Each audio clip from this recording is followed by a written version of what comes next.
The night was bitterly cold, the kind of chill that seeped into the bones and refused to let go. Snow blanketed the streets of St. Paul, Minnesota, muffling the sounds of the city. It was in this silence that the first victim was found, barely alive, her body battered and broken, left to die in the frozen landscape. The call to the police was frantic, desperate, but the voice on the other end of the line was unlike any they had ever heard before. It trembled, wavered, filled with regret and sorrow, as if the man speaking was mourning what he had just done.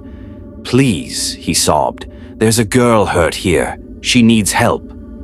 This was the beginning of a reign of terror that would grip the Twin Cities, a series of brutal attacks and murders carried out by a man who wept for his victims, even as he took their lives. The police had nothing to go on except his voice, his weepy, remorseful voice. But behind that regret lurked a monster, a man who could not stop himself, who claimed that the killings were beyond his control. And so, for months, he continued his spree, calling the police after each attack, begging for forgiveness while offering no clues to his identity. 19-year-old Karen Potak had her whole life ahead of her.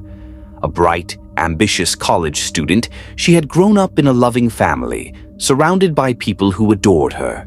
She was known for her kindness, her infectious laughter, and the way she could turn even the dullest moments into something magical.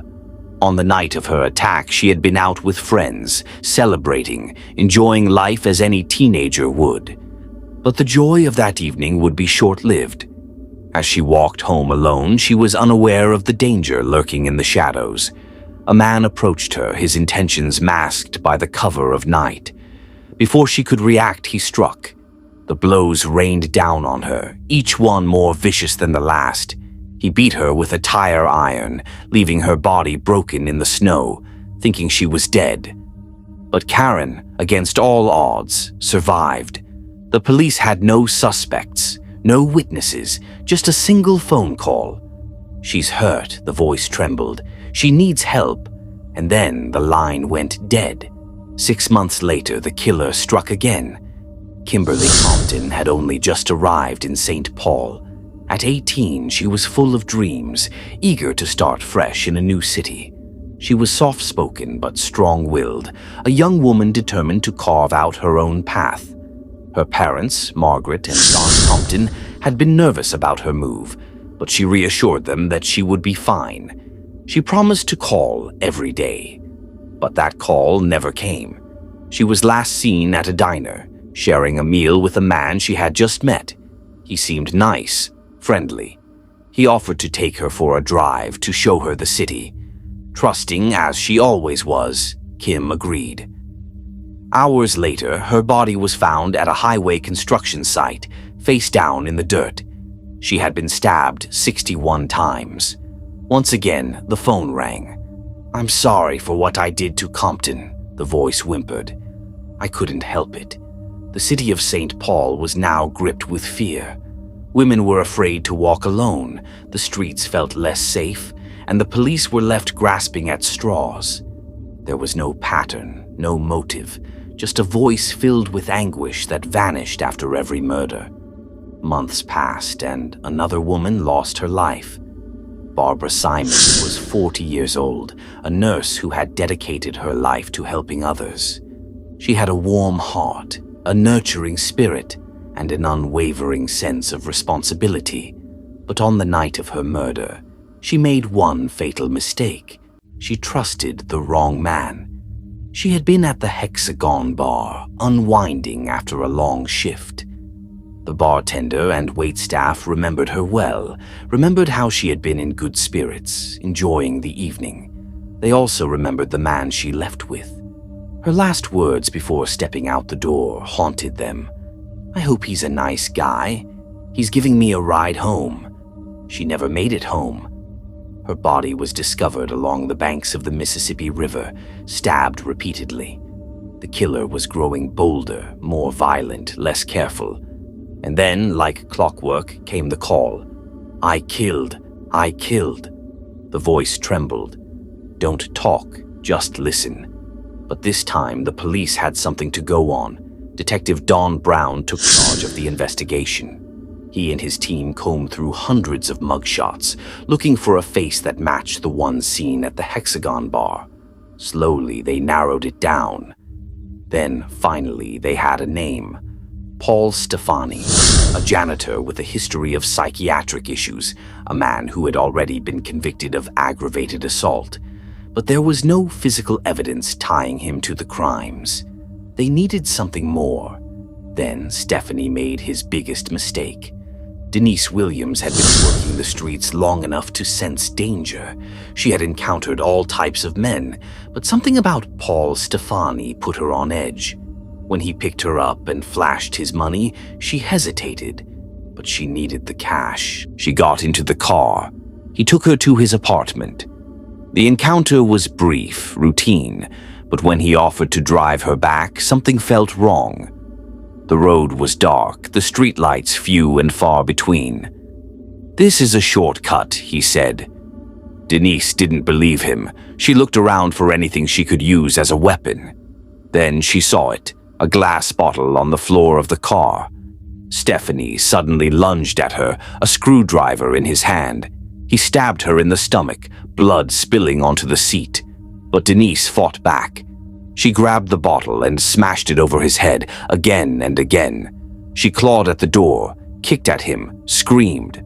Somehow, she managed to escape, tumbling onto the pavement, running for help. Minutes later, another call came in. "I'm all cut up," the voice gasped. "I got beat up." The police traced the call. They arrived at an apartment on Westminster Street.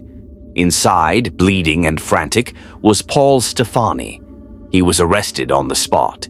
The evidence finally caught up with him. Denise identified him as her attacker. The recordings of the weepy-voiced calls were played in court. His own sister listened, her face pale, her eyes filled with tears. "That's Paul," she whispered. "That's my brother." Stephanie was sentenced to 40 years in prison for the murder of Barbara Simons and the attempted murder of Denise Williams.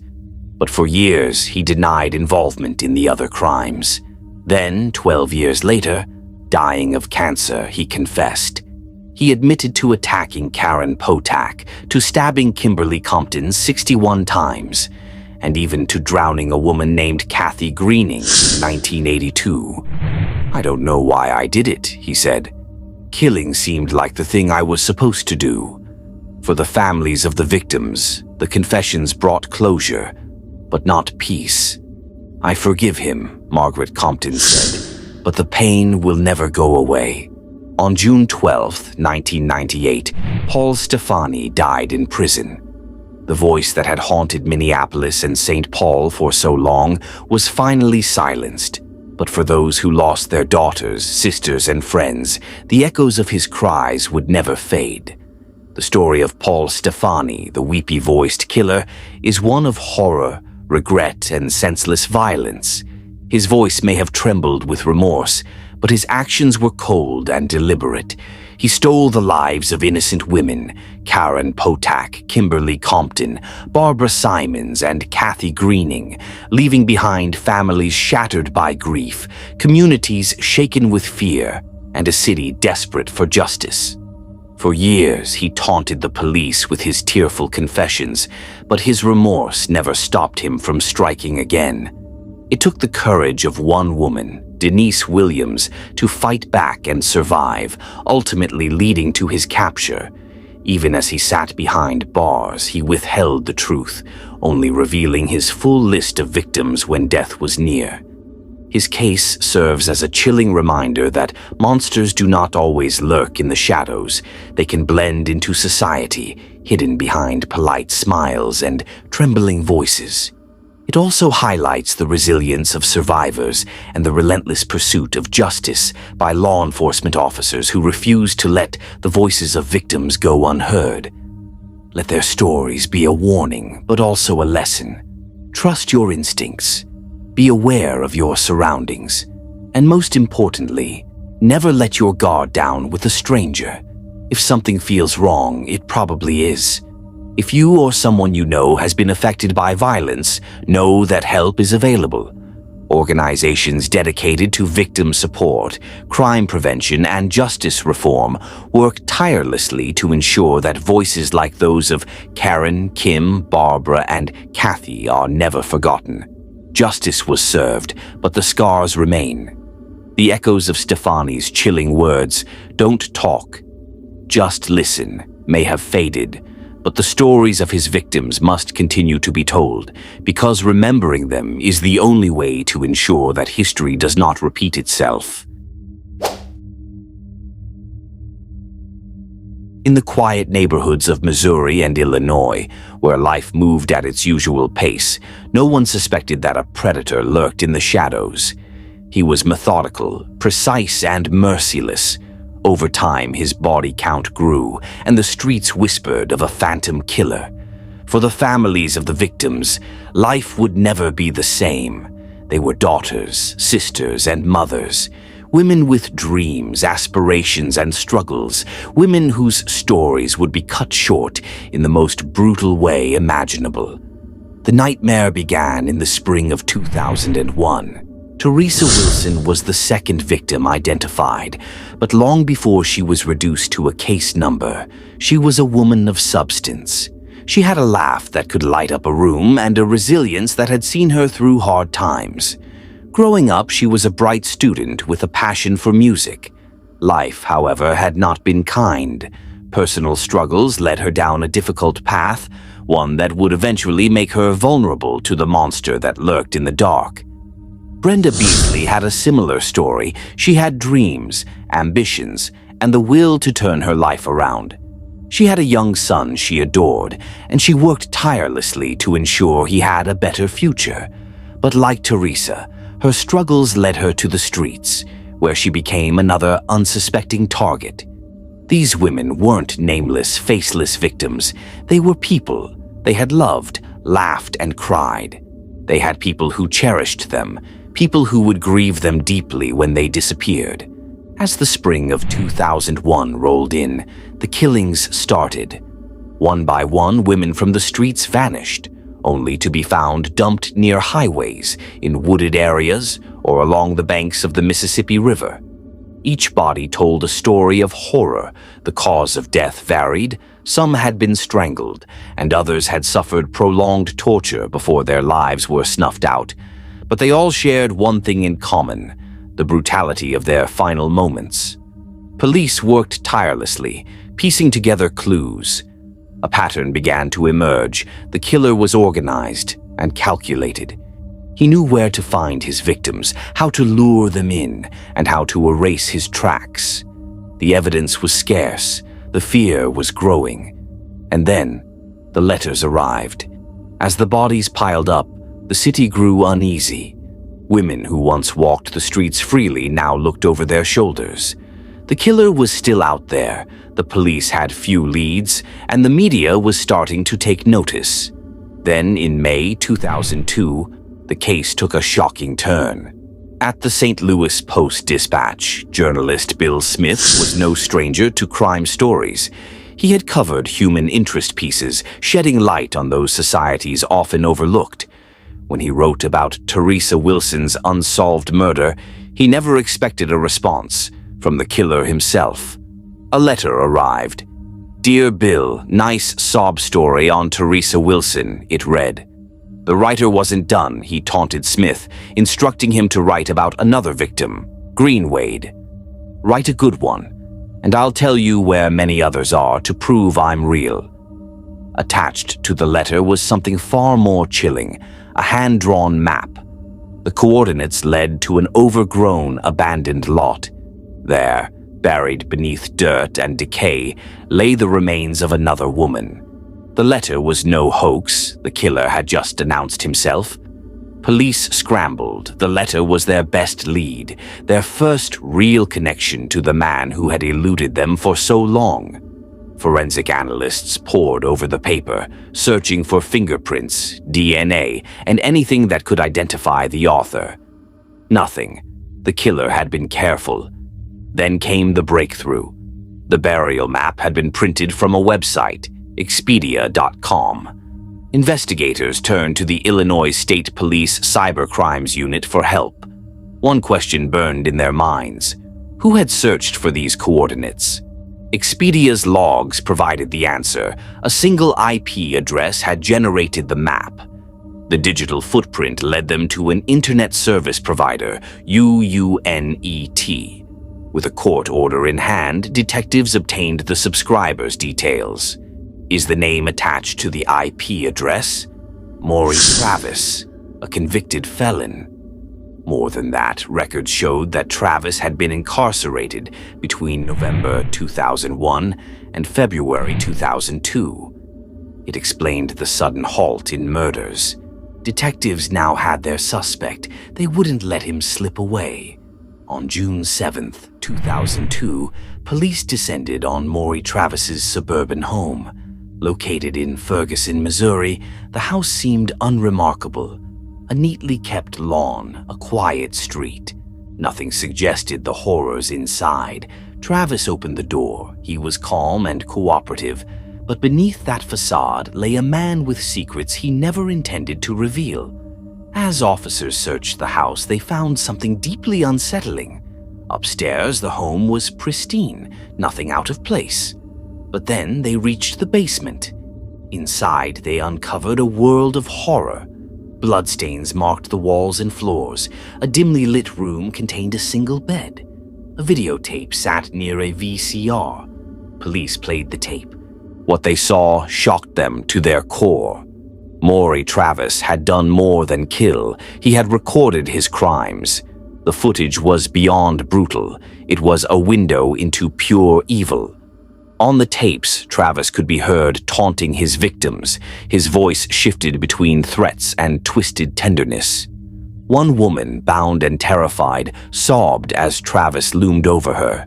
"You know what's about to happen," he whispered. She pleaded and begged. Travis tightened the ligature around her throat. "Don't fight it," he murmured. "It'll be over soon." And then, silence. This wasn't a single murder. The tapes documented multiple victims. Some were tortured for hours, and others died within minutes. Travis spoke to them as if he owned them, as if their suffering was his to control. The women weren't just bodies to him, they were trophies. While investigators sifted through the horror, they needed more than just video proof. One officer watching Travis during questioning had an idea. He handed Travis a can of Diet Coke. Travis drank it, unaware that it would seal his fate. Once discarded, the can was sent to a DNA lab. The results came in. Travis's DNA was a perfect match to samples found at 2 crime scenes. It was over. Faced with overwhelming evidence, Travis remained eerily calm. He denied nothing, he admitted nothing. But the tapes spoke for him. The police charged Travis with multiple counts of murder. They were certain he was responsible for at least 12 deaths, but they suspected the number was far higher. In one chilling moment on the tapes, Travis even bragged about his crimes. "I bet you can't count how many there are," he chuckled. "That's because there are too many." Before he could be tried, before the families of his victims could face him in court, Maury Travis made his final move. On June 10th, 2002, just 3 days after his arrest, Travis was found hanging in his jail cell. He had used a bedsheet to take his own life. For the detectives who had worked tirelessly to bring him to justice, it was a bitter end. For the families of his victims, it was a stolen confrontation. He had evaded punishment. He had denied them the chance to see him sentenced. The city of St. Louis was left reeling. Maury Travis had been a ghost, a man living an ordinary life while committing unimaginable crimes. His neighbors, his family, and even his girlfriend had never suspected the darkness within him. The families of the victims were left with grief that would never fully heal. Teresa Wilson's mother spoke through tears. "I just wanted to ask him why. Why did he do this to my baby?" She would never get her answer. He was a coward. He took the easy way out. He knew what he did, and he knew he'd pay for it. In the end, Maury Travis never faced a jury.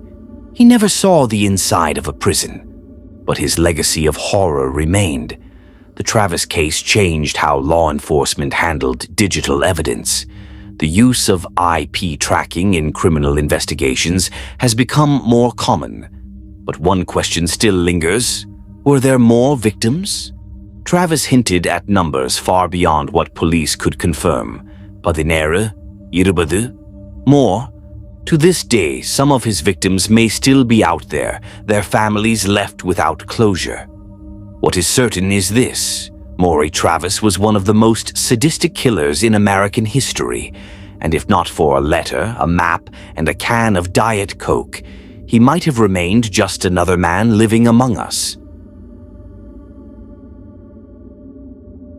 On a warm summer afternoon in rural Washington, a young couple sought solace in the woods, eager to escape prying eyes and steal a few moments of passion. Their love was a secret, a forbidden romance that thrived in the shadows. They wanted seclusion, a place where the world couldn't find them. But as they ventured deeper into the forest, their search for intimacy took a horrifying turn. Their car moved smoothly along the dirt road until something abruptly blocked their path, a large log lying across the road, preventing them from driving any further. Assuming it was just an obstacle placed by nature, the man stepped out, his partner following closely behind. They were prepared to move the log, clear the way, and continue their journey. But as they approached the obstruction, a chilling sight stopped them in their tracks. Beyond the log, just 15 feet away, a body lay motionless. The young woman was sprawled out on the ground, clad in nothing but bikini-style underwear, knee-length socks, and boots. Her blue jeans and other clothing had been scattered around the scene. At first, the couple thought she was dead. But then she moved. A faint breath escaped her lips. She was still alive, though barely. A bullet wound marred the right side of her head. Blood had matted her dark hair, her skin pallid from the trauma. She wasn't speaking, she couldn't, but life still clung to her fragile body. In a desperate bid to save her, the man scooped her up, placing her in the passenger seat of his sports car. His lover held the young woman's head up, keeping her airway open as they sped toward the nearest hospital. The ride felt agonizingly long, every passing second diminishing their hope. By the time they reached the hospital, she was still breathing. The doctors rushed to her side, working frantically to keep her alive. But it was too late. She took her last breath before they could even begin treatment. She had arrived as a mystery, with no ID, no purse, and no name. A nameless victim whose only voice was the wound that told the story of her suffering. That young woman was Jod Lumis. Jodi was 20 years old, full of life, full of dreams. She had an adventurous spirit, a kind heart, and a deep love for animals. Horses were her passion, and she spent most of her free time at a local stable, riding her beloved horse, Saudi. That summer afternoon, she had set out on her bike, planning to visit the stable for a ride before returning home. She had no idea she would never make it back. Her family remembered her as independent and fearless, someone who refused to be defined by the expectations of others. She had a vibrant energy that made people gravitate toward her. For her younger sister, Jana Smith, Jodi was more than just a sibling. She was a role model, someone she adored. Jana was only 12 years old when Jodi was murdered. She vividly recalled that last afternoon, watching her sister pedal away on her bike. "It was a beautiful day," she later said. "She told me she'd be back before dark." But darkness came and Jodi never returned. The crime scene painted a harrowing picture. Jodi's body had been discarded in the woods like an afterthought. Her clothing had been ripped off and her underwear had been pulled down but then repositioned. Her boots had been placed back on after the assault. The positioning of her body suggested that she had been trying to tie her left shoe when her attacker pulled the trigger, ending her life. Investigators quickly determined that this was a sexually motivated crime. Sperm was found on Jodi's underwear, an undeniable sign of assault. The brutality of her murder sent shockwaves through the community. women became afraid to go out alone. Parents warned their daughters to stay close to home. Fear gripped the town like a vice, especially when more young women started vanishing under eerily similar circumstances. At the time, a serial killer was hunting young women across the Pacific Northwest. His name was Ted Bundy. The similarities between Jodi and Bundy's known victims were chilling. She was young, beautiful, and had her hair parted down the center, just like many of the women he had abducted and killed. Investigators couldn't ignore the possibility that Bundy had claimed yet another life. But as they examined the details of Jodi's case, something didn't fit. Bundy had a well-established pattern. He would lure his victims by feigning an injury, wearing a sling, using crutches, or pretending to struggle with his car so that unsuspecting women would offer to help him. Once he had them in his grasp, he would strike. His victims were often last seen willingly getting into a car with him. Jodi's case was different. She had been alone, riding her bike in the woods, nowhere near a parking lot or a busy street. Furthermore, Bundy's preferred method of killing was strangulation. Jodi had been shot in the head. The MO was all wrong. Ted Bundy was eliminated as a suspect, and with no other leads, Jodi's case went cold. The years passed, then the decades. Her murder remained a mystery. There were no new suspects, no fresh evidence, nothing to reignite the search for her killer. Her family was left with unanswered questions and fading hope. Jana Smith grew up with the unbearable weight of knowing her sister's murderer was still out there, living freely while Jodi lay in her grave. Then, in the early 2000s, everything changed. A new cold case unit was established, a team dedicated to solving long-forgotten murders. Detective Jim Shaw took on Jodi's case, determined to find her killer. He pored over old files, hoping for a clue that had been overlooked. And then he found it, Jodi's boots. With advances in forensic science, investigators sent the boots to the crime lab, hoping for DNA evidence. What they found was astonishing. A small stain on Jodi's left boot contained DNA. It was tested, analyzed, and entered into the system. After nearly 50 years, there was finally a match. The DNA belonged to a man named Terrence Miller. Miller had lived in the area for years, blending into the community. To his neighbors, he was an ordinary man, someone who ran a ceramics business, a husband, a father, and a grandfather. But Miller had a dark past. Just a few years after Jodi's murder, he had been arrested for child molestation and statutory rape. Yet, due to a legal loophole, he had managed to avoid serious prison time. Now, the police needed to confirm the match. They began following Miller, watching his every move, waiting for an opportunity to collect a fresh DNA sample. Their chance came when Miller visited a local casino. Detectives observed him ordering a cup of coffee. He took a sip, then casually discarded the cup into the trash. Seconds later, the detectives retrieved it. The cup was sent to the crime lab for testing. When the results came back, the answer was irrefutable. It was a perfect match. After 46 years, Jod Lumis's killer had finally been identified. In 2019, Miller was arrested and charged with first-degree murder. His trial began in 2020, but before the jury could deliver their verdict, Miller took his own life. On the very morning the jury was set to announce their decision, he shot himself in his home. Moments later, the jury returned to the courtroom and declared him guilty. Jodi's family felt a mix of emotions, relief, frustration, closure, and anger. Jana had waited nearly half a century for justice, only for Miller to escape it at the last moment. "I wanted to see him in handcuffs," she said. "I wanted him to suffer in prison. He took that from us." Though he never faced a prison sentence, his guilt was undeniable. Jodi's case was finally closed. After decades of silence, she had been given a voice, and her family, at long last, had their answer. For nearly 50 years, Jod Lumis's murder remained a mystery, A young woman, full of dreams and ambition, was taken too soon in a brutal act of violence. However, thanks to advancements in forensic science and the relentless pursuit of justice, her killer was finally identified.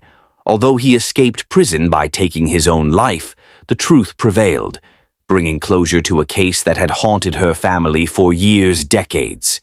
This case serves as a reminder that no crime should ever be forgotten.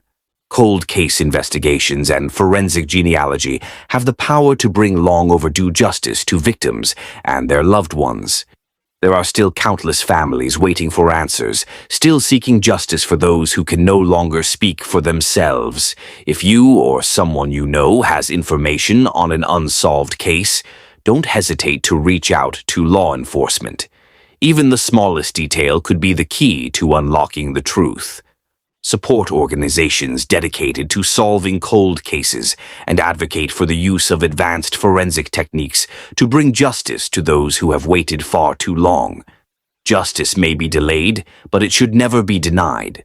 Let's keep fighting to bring closure to families and ensure that no victim is ever forgotten.